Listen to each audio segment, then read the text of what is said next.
رسول الله وعلى آله وصحبه ومن والاه وتبع هداه أما بعد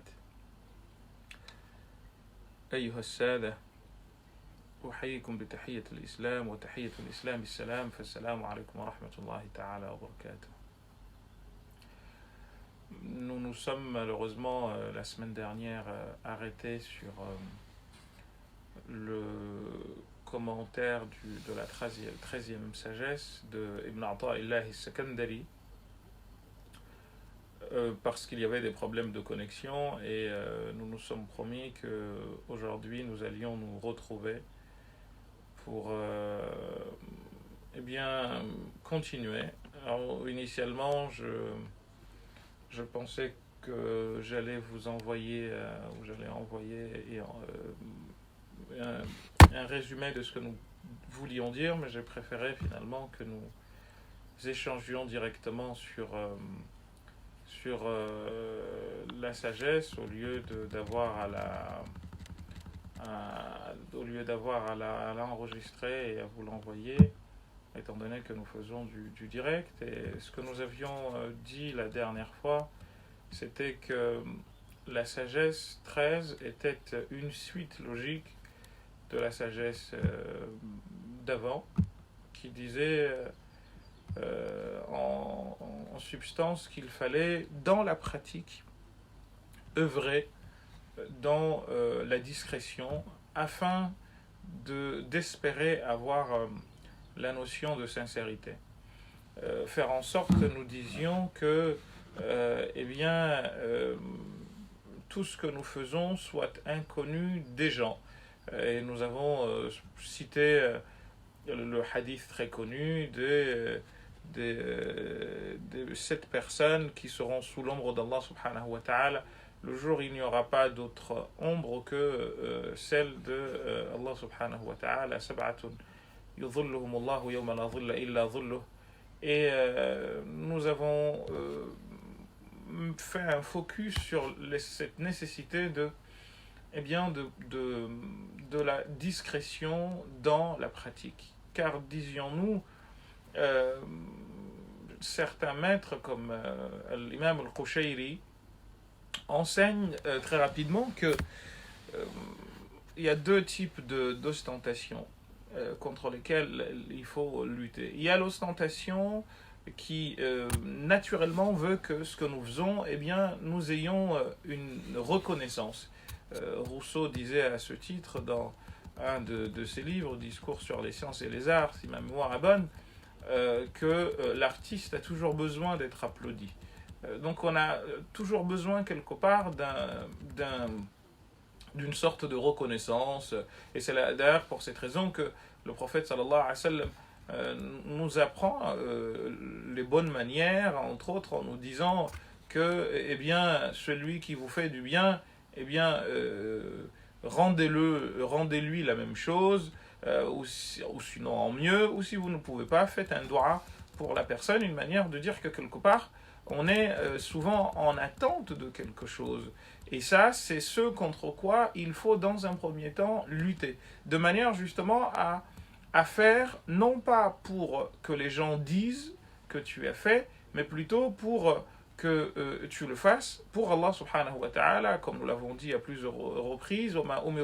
Il ne leur a été demandé que d'adorer Allah subhanahu wa ta'ala mukhlisina lahu ad-din, avec sincérité. Et cette notion de sincérité est fondamentale parce que nous avons vu dans d'autres sagesses, c'est l'âme de la pratique. Une pratique qui n'est pas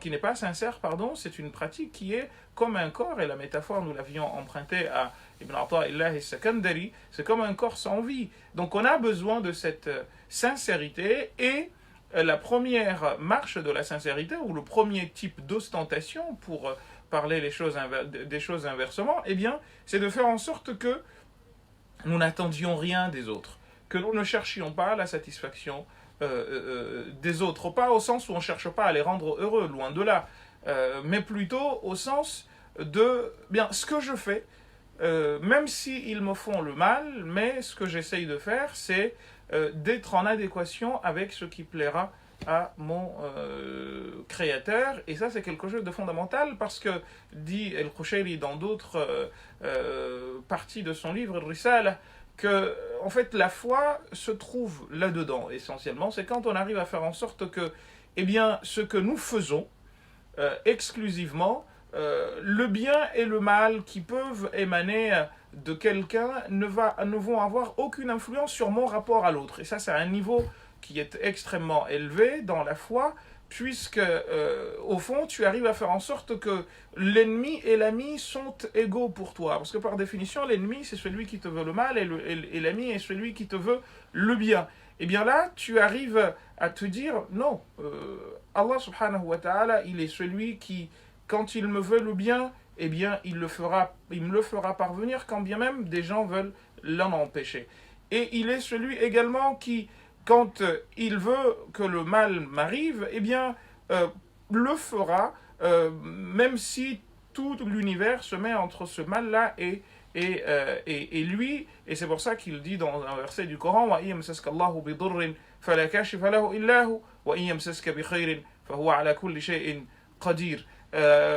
Quand il te veut le bien, eh bien, rien ne peut l'empêcher que celui-ci te parvienne, n'est-ce pas? Et quand il te veut le mal, c'est la même chose. Et c'est la raison pour laquelle on nous demande, dans nos prières, eh bien, de faire quoi après la prière? De dire Allahumma la mani'a lima a'tayt, wa la mu'ti lima mana'at. Min al-ma'thurat, c'est parmi les doigts que l'on dit après la prière, c'est que Seigneur, nul ne peut empêcher ce que tu as décidé de donner, comme personne ne peut donner ce que tu as décidé de retenir. Et ce faisant, on arrive philosophiquement, si vous voulez, à la notion de sincérité en te disant ce que je fais, eh bien, de toute façon, les autres ne peuvent rien pour moi, ni contre moi en réalité. Et cela, c'est le summum de la foi, c'est le summum de la sincérité. Mais il y a quelque chose au-dessus. C'est quoi ce quelque chose au-dessus? C'est soi-même. C'est de trouver que ce que nous faisons, c'est quelque chose. Et ça, c'est un travail qui est d'autant plus difficile à réaliser que très peu parmi nous en sont conscients. Ou quasiment tous, aucun de nous n'est conscient. On fait preuve comment dire, de vantardise, on fait preuve d'orgueil à l'égard des autres sans même se rendre compte, en fait. Et c'est en cela que c'est dangereux. El Ghazali, il disait justement que c'était plus caché qu'une fourmi noire dans une grotte noire, dans une nuit noire où il vante, en fait. C'est très difficile à trouver, c'est très difficile à détecter, et c'est la raison pour laquelle, justement, ce travail sur soi est fondamental, et je n'aurai de cesse de parler de ce dont nous devons devenir, j'ai envie de dire, les adeptes par rapport à cette crise de confinement, à savoir le travail sur soi. Prendre du temps pour se regarder. Qui suis-je? Que fais-je? Que vais-je en fait? Que veux-je? Qu'est-ce que je cherche à avoir dans cette vie? Mais malheureusement, eh bien, on n'a pas le temps. Même en étant en situation de confinement, on n'a pas le temps de penser à soi, mais on a le temps plutôt de voir les torts des autres. Il y a un hadith du prophète sallallahu alayhi wa sallam qu'Al-Ajlouni et d'autres ont recueilli qui dit que كأن الموت على غيرنا كتب, comme si la mort avait été décidée pour autre que nous. وكأن الحق على غيرنا وجب, comme si la notion de justice incombait à d'autres personnes que nous. Comme si la personne que nous accompagnons au cimetière, eh bien, comme si c'était un petit voyage dont il allait revenir. Et pourtant, nous mangeons leurs biens, nous prenons ce qu'ils nous ont laissé. En fait, nous le voyons régulièrement, et notamment dans cette crise de confinement où on voit les nôtres mourir les uns après les autres sans aucun pouvoir de faire quoi que ce soit, malgré l'amour qui est le nôtre pour eux. Eh bien, on les accompagne au cimetière, on devient leur héritier malgré nous et malgré eux.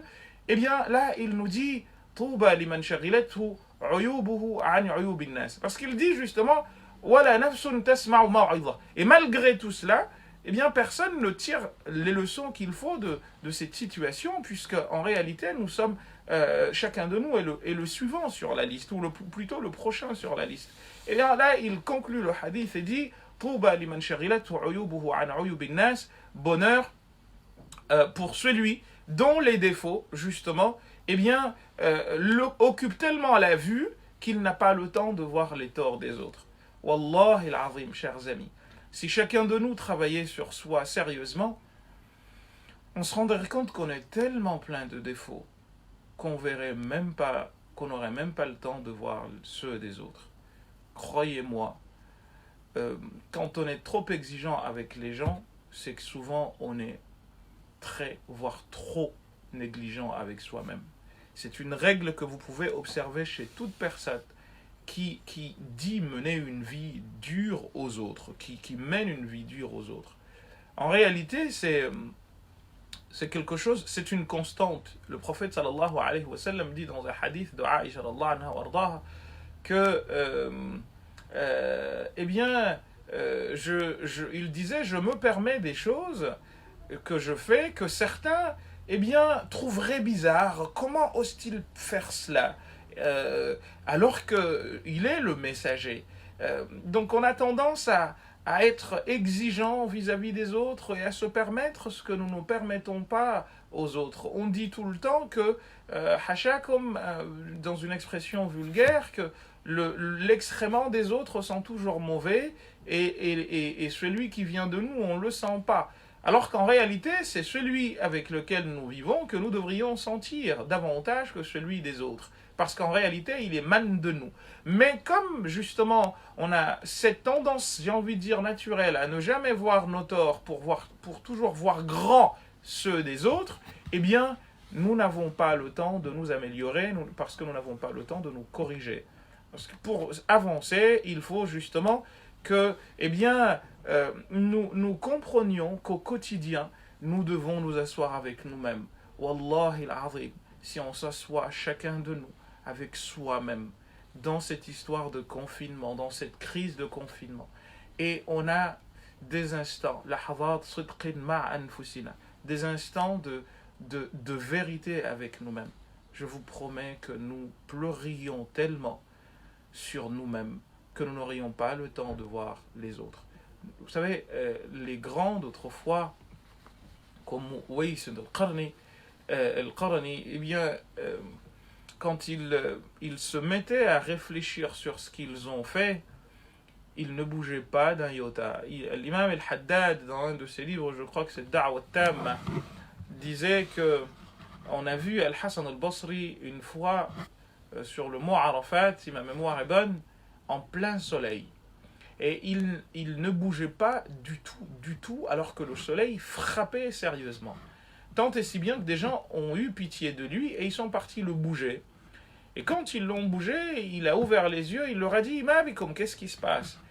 Les gens lui ont dit « Mais on a eu peur pour toi parce que tu es resté sous le soleil et le soleil devient de plus en plus grave et frappant. Qu'est-ce qui se passe ?» Et là, il leur a dit « Vous savez, je me suis rappelé à un péché que j'ai fait quand j'étais enfant. Et ce péché m'a tellement préoccupé que j'ai oublié qu'il y avait le soleil autour de moi qui frappait. » Et il dit, je m'imaginais devant Allah subhanahu wa ta'ala, que vais-je dire? Que sera la réponse de chacun de nous lorsque Dieu nous dit justement Iqra kitabaka kafa bi nafsika al-yawma alayka hasiba. Regardez ce verset, comment il est beau. Tu es ton propre juge. C'est toi qui juge. Qui juge ta propre personne. Tu es ton propre juge. Donc on ne va pas chercher quelqu'un d'autre, non. Parce que tu ne pourras pas dire il m'a mal jugé. C'est toi-même. C'est toi-même qui va te juger. Et c'est pour ça qu'Ali ibn Abi Talib disait Hasibu anfusakum qabila an tuhasabu. Jugez-vous vous-même avant d'être jugé. Donc le jour du jugement, on ne va pas chercher Ali pour juger Philippe ou Paul pour juger Mariette. Non.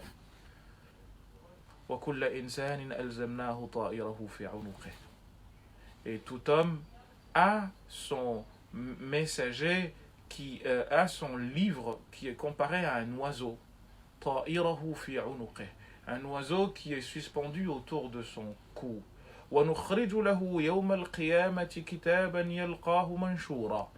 Et il le trouvera en livre ouvert. اقرأ كتابك كفى بنفسك اليوم عليك حسيبا. Juge-toi toi-même, tu es ton propre juge. Et en fait, on nous dit de nous juger avant que le jugement ne vienne. Et c'est la raison pour laquelle le prophète disait Al-Kayyisu, le plus intelligent, mandana nafsahu. Et celui donc qui travaille sur lui-même. Il se sculpte pour pouvoir aller de l'avant. Parce qu'encore une fois, pour pouvoir avancer, il faut que tu corriges les torts qui sont les tiens. Et malheureusement, rares sont ceux parmi nous qui se donnent ce temps-là. Parce que, Wallah il-azim, si tout le monde parmi nous se donnait ce temps-là, il y aurait très peu de problèmes entre nous. Si les hommes se donnaient le temps, chacun, de faire un travail, une sorte d'aphorisme sur soi, je peux vous garantir que très peu parmi nous, auraient le temps de voir ou d'avoir des problèmes avec les autres. Ma'alish, c'est pas grave, je suis tellement préoccupé par moi-même que je n'ai pas le temps de penser à ce que les autres disent. Mais la plupart du temps, comme on dit en comorien, tu vois quelqu'un qui se moque, le malade qui se moque de plus malade que lui. Et en réalité, celui parmi nous qui a le temps de se moquer des autres, c'est justement parce qu'il n'a pas pris le temps de se regarder lui-même. Mais plus tu te moques des gens, Wallahi al-azim, plus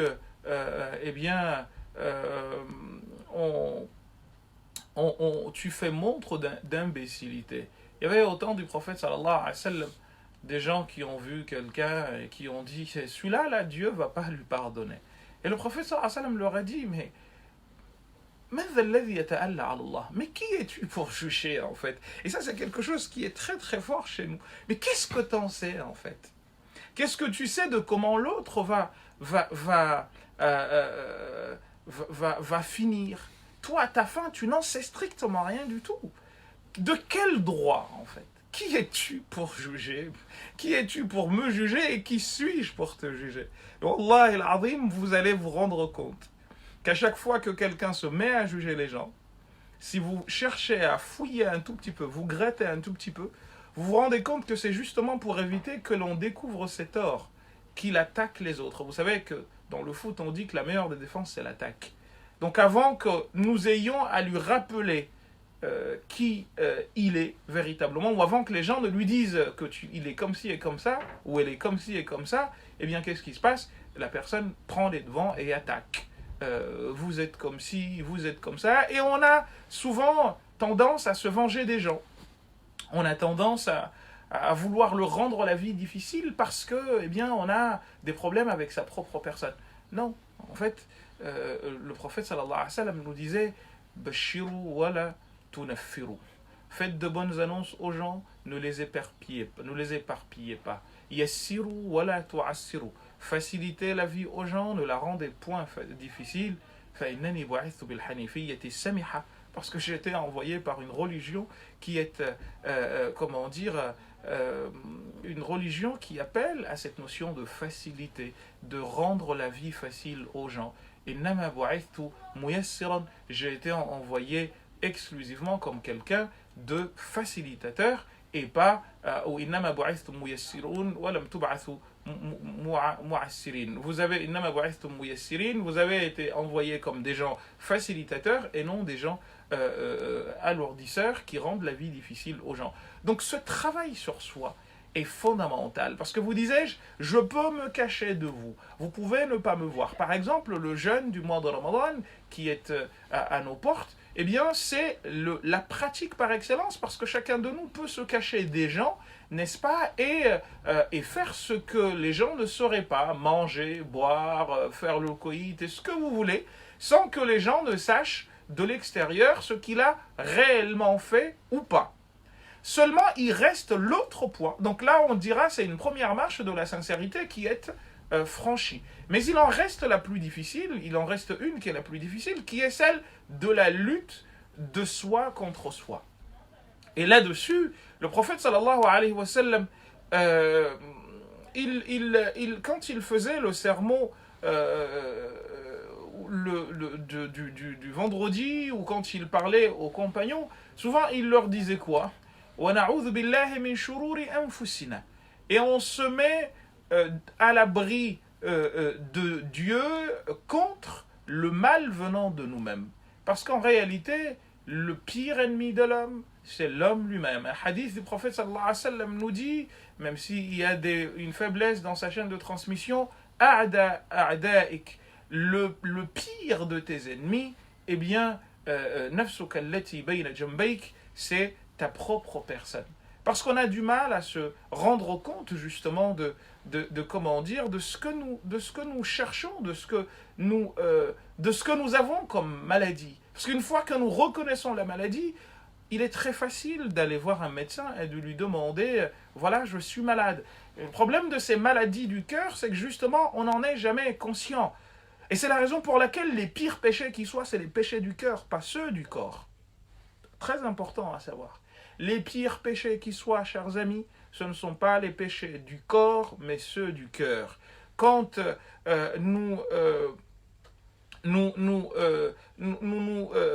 nous intéressons davantage à l'enveloppe corporelle au détriment de l'enveloppe du cœur, eh bien c'est qu'il y a un problème. Et c'est pour cette raison que justement des gens comme Ibn Ata'illah et Sakandari vont œuvrer à justement nous apprendre à davantage travailler sur le cœur, tazkiyatun nafs, la purification du cœur, que justement nous intéresser au corps. Parce qu'en réalité, le corps, nous l'avons dit la dernière fois, il est suiveur du cœur. Ce que le cœur veut, c'est souvent ce que le corps fait. Rare, voire à 99% des cas, le corps ne suit pas autre chose que le cœur, quand bien même nous n'en sommes pas conscients. Donc on nous demande justement de nous occuper de ces péchés du cœur. L'orgueil, l'ostentation, la jalousie, la haine, la détestation de l'autre, le fait de souhaiter le mal aux autres. Eh bien, ces mots-là, Wallahi al-azim, vous prenez la pire personne qui soit, vous lui demandez s'il a un mauvais cœur, s'il est jaloux ou s'il est haineux, il ne le reconnaîtra pas. Wallahi al-azim. Faites-le avec n'importe quelle personne que vous voudrez, je peux vous garantir, personne ne se reconnaîtrait comme pourvu de mauvais cœur, comme pourvu de jalousie, comme jaloux. Non. Même le pire des jaloux, il dira non, c'est pas moi. En revanche, il verra que l'autre est jaloux de lui, mais jamais lui-même il ne se reconnaîtra comme jaloux. Alors qu'en fait, il suffit de s'asseoir et de se dire, maladie après maladie, qu'est-ce que la jalousie? Qu'est-ce que la haine? Qu'est-ce que l'orgueil? Qu'est-ce que l'avarice? Eh bien, petit à petit, et tu travailles, et tu essayes de te poser les questions là-dessus. Eh bien, on commence par la jalousie.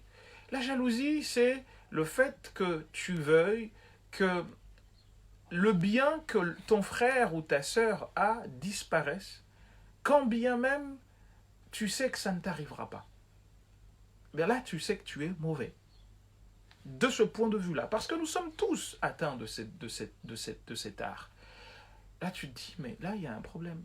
S'il perd ou il gagne, limite, s'il gagne, je serai à l'abri, moi aussi, si je gagne, puisqu'il ne viendra pas me voler ce que j'ai. Mais non, tu préfères que ça disparaisse, pourvu qu'il n'ait pas. Il a une voiture, mais vous l'avez vu, il est en train de circuler à bord d'une voiture. Tabarakallah, allez. Aïwa, et comment il a fait? Et là, on se met à enquêter. Il a fait comme ci, il a fait comme ça. Ah, il a une maison. Mais comment vous avez vu? Il a fait ci, il a fait ça. Et là, subhanallah. Et toi-même dans l'histoire, en fait. As-tu le temps de te regarder toi-même? Et pourquoi tu ne souhaiterais pas que Allah subhanahu wa ta'ala lui donne et te donne? Quel est le problème que tu as que ton frère ait quelque chose? Mais non, tu veux pas qu'il ait. Et ça, wallah al-azim, chers amis, celui qui vit sans ça, il vit la meilleure des vies qui soit. Quand on est dépourvu de cette notion de jalousie, wallah al-azim, c'est limite, ça te donne envie de pleurer parce que c'est la pire chose qui soit. Croyez-moi, saddiqouni. Le pire péché qui soit au monde, et j'ai eu souvent à le dire à beaucoup de frères et sœurs, c'est la notion de jalousie. Parce qu'en fait, la jalousie émane de... En fait, c'est la mère de tous les péchés si vous regardez bien. Pourquoi Iblis va faire sortir, pourquoi va-t-il être maudit? C'est pas parce que il faut pas seulement regarder le fait qu'il ait refusé de se prosterner devant Adam et ce faisant qu'il ait refusé d'exécuter un ordre divin. Il faut voir la source de cela. Un hadith du prophète sallallahu alayhi wa sallam nous dit que quand Dieu a créé Adam, eh bien Iblis, Dieu l'a laissé sans lui mettre l'âme à Adam alayhi salam. لما خلق الله آدم تركه من حيث شاء أن يدعه. Il l'a laissé le corps comme ça.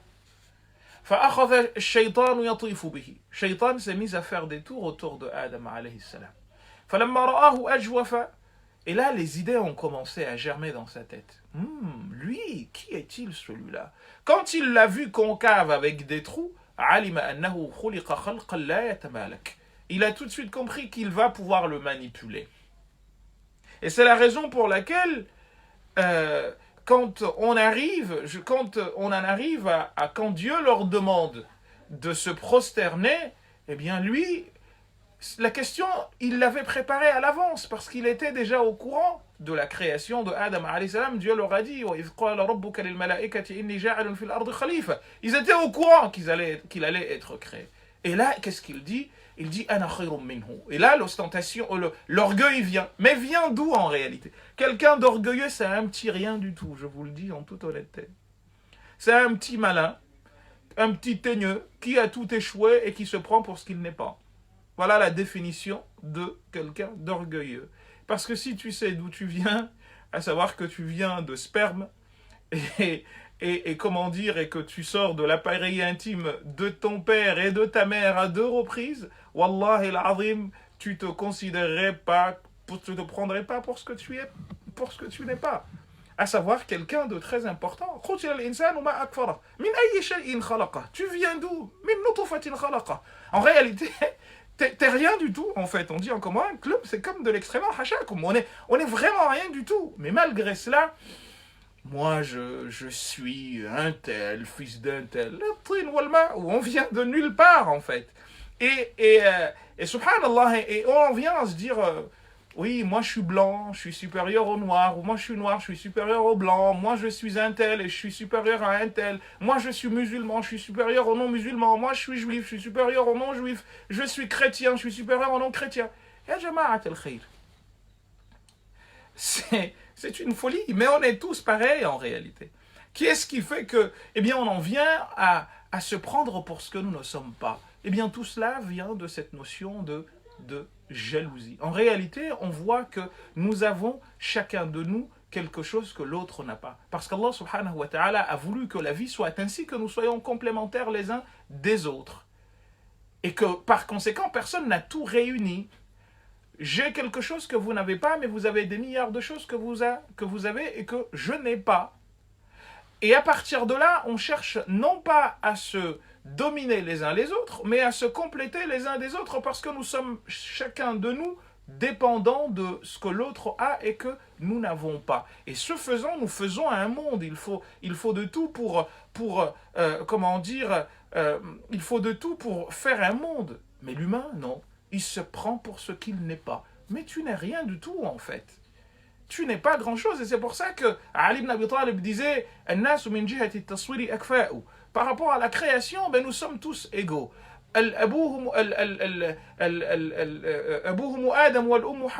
Leur père c'est Adam et leur mère c'est Ève. Il dit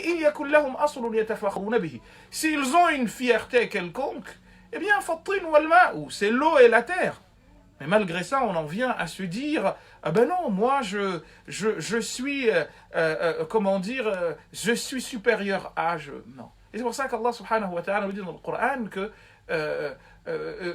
certains juifs et certains chrétiens ont dit, le feu ne nous touchera que quelques jours.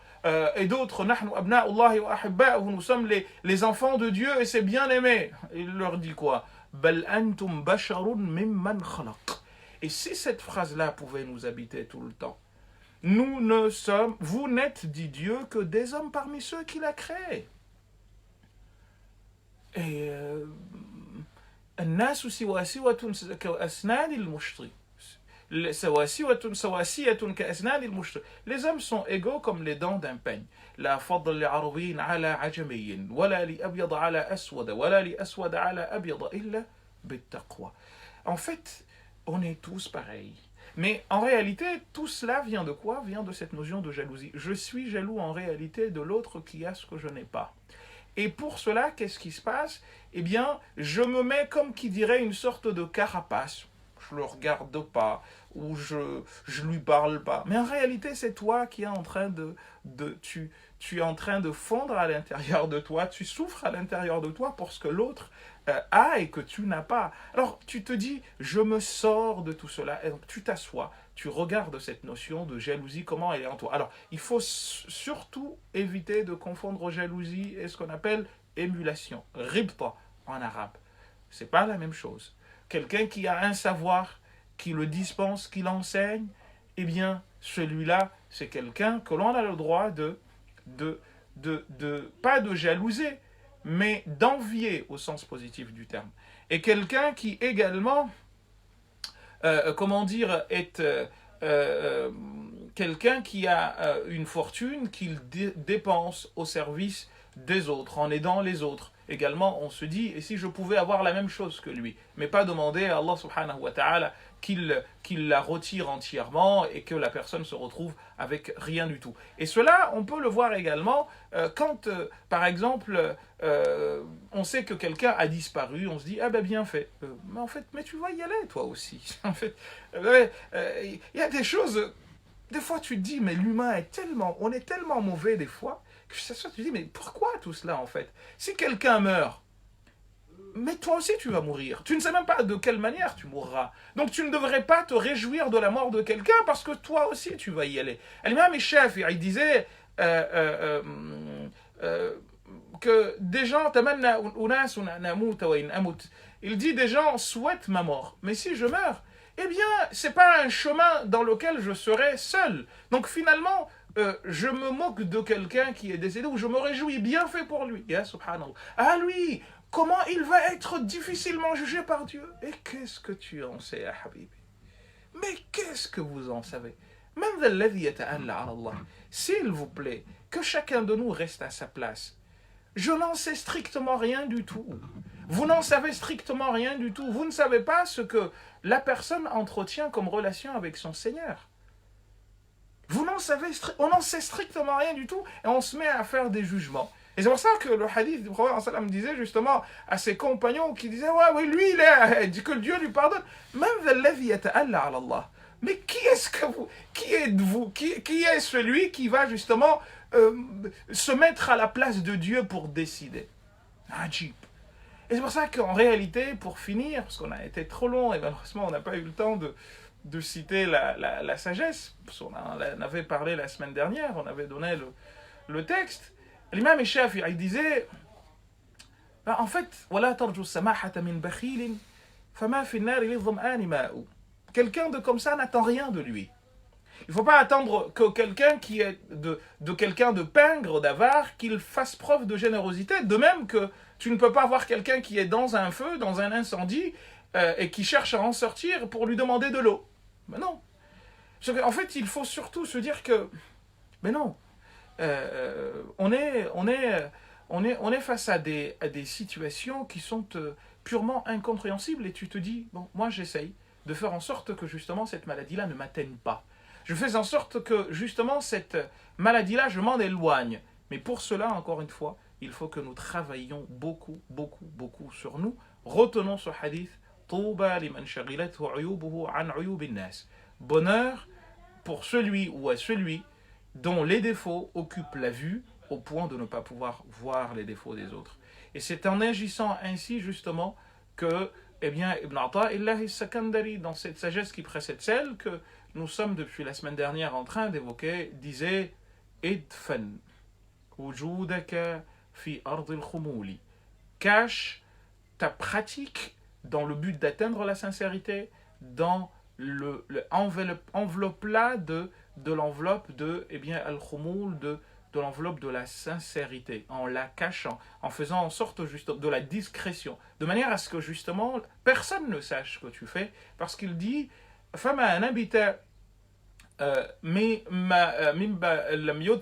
parce que ce qui pousse d'un arbre qui n'est pas enraciné, eh bien, ça n'a pas comment dire, il n'y a pas de fruits. En fait, il faut que pour un arbre puisse donner des fruits, qu'il soit caché, qu'il ait des racines. Et bien, de la même manière, il faut que pour que la pratique soit acceptée, eh bien, et sincère, il faut que celle-ci soit cachée, dans la discrétion, dans comment dire, dans le retrait, vous disais-je la dernière fois.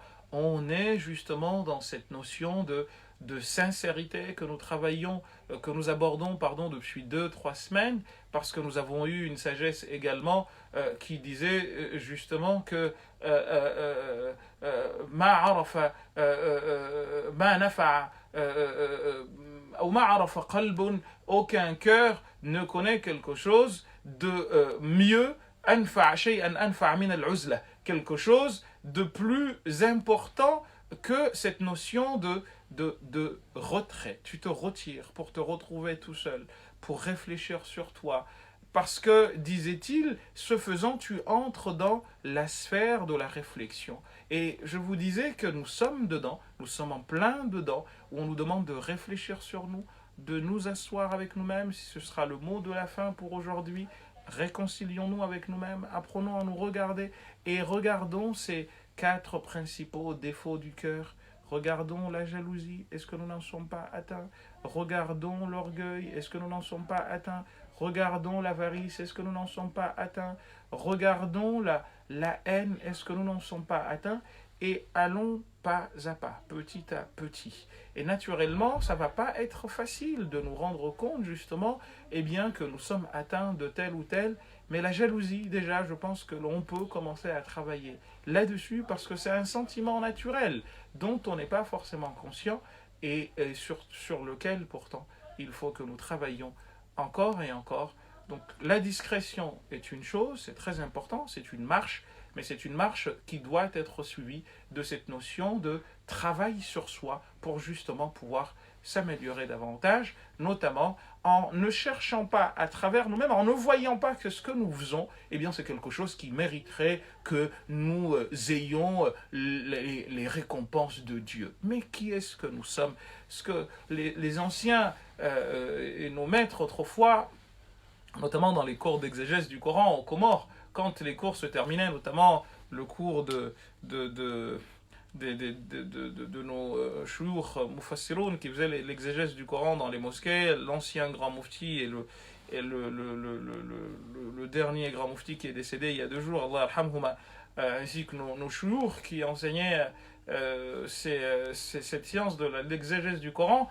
À la fin, il y avait un dua que tout Comorien peut-être de mon âge, de ma génération entre 30 et 40 ans, ou voire au-delà, je pense, enfin en dessous, je ne sais pas si ça se perpétue encore, mais on le récitait tout le temps. Et c'était quoi? C'est Ihsanuna masawi, wa sidquna da'awi.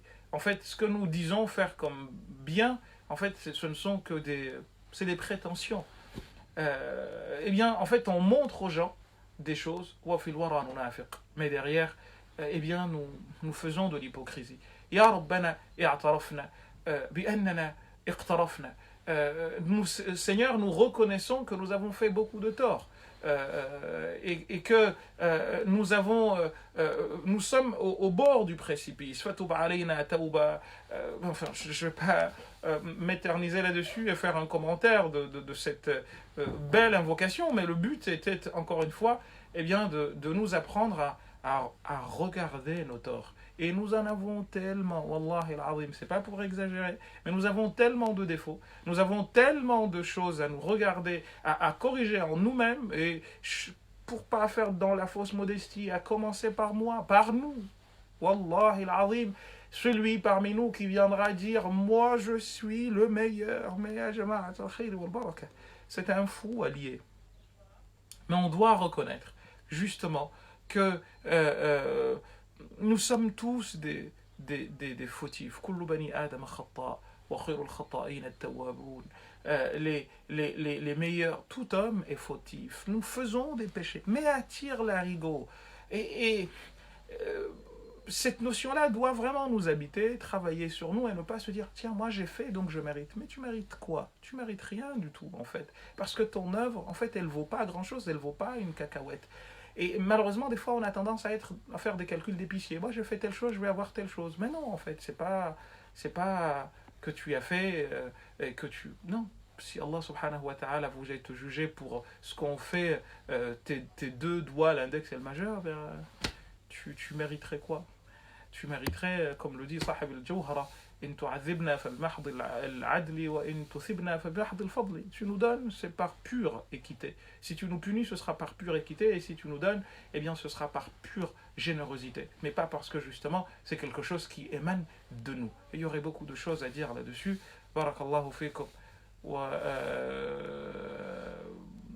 تقبل منا ومنكم صالح الأعمال وأعاننا وإياكم على محاربة أنفسنا. Puisse Dieu nous aider à combattre nos pulsions, nos défauts et à les corriger.